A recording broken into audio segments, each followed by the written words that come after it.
My name is Mike Spracklen.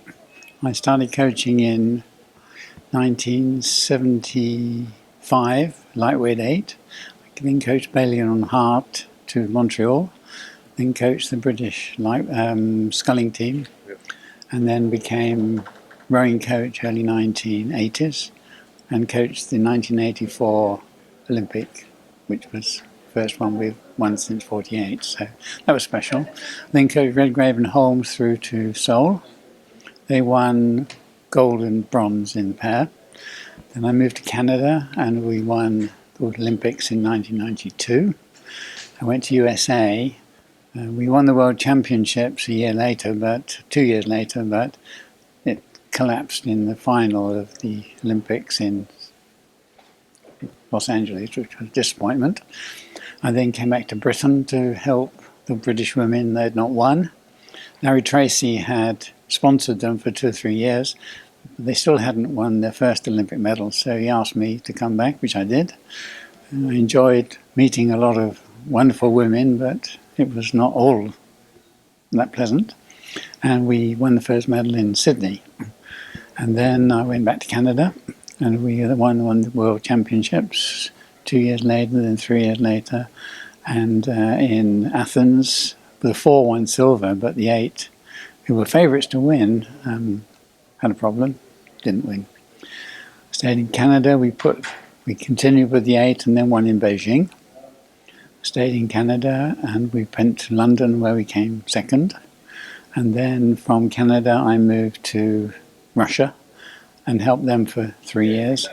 But they had drug problems. Not the rowing team didn't, but the overall team did, and that included the rowers, and it stopped us for Beijing, for Rio. And are you enjoying retirement now after all of that?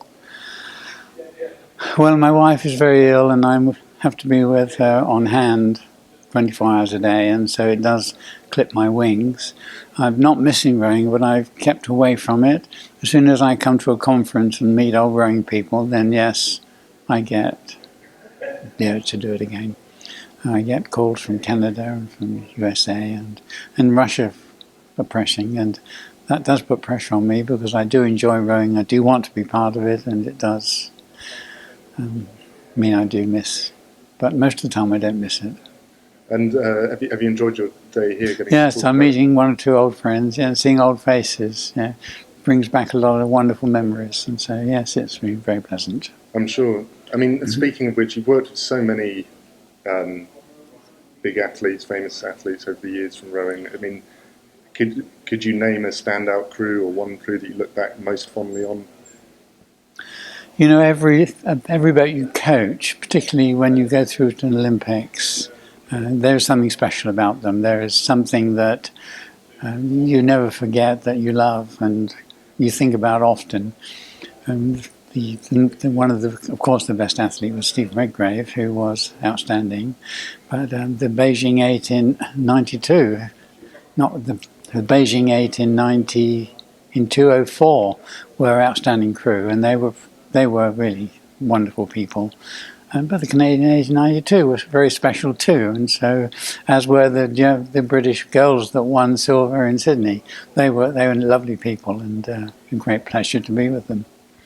And so I suppose for Tokyo, for the first time in a long time, you'll be watching from afar the action. Yes. Are you looking forward to it? No, not really. Of course, I'll watch, see how the Russians, the Canadians, and the British do, but it'll be from afar. I probably wish I was there, but... And having worked with so many different countries, I mean, who are you rooting for when you watch these? Oh, Britain. I'm British through and through. I've never lost my British heritage. You know, never. Wherever I go, people know I'm British, and I want them to know I'm English, and that's it. You know, so Britain's my first love. Yeah.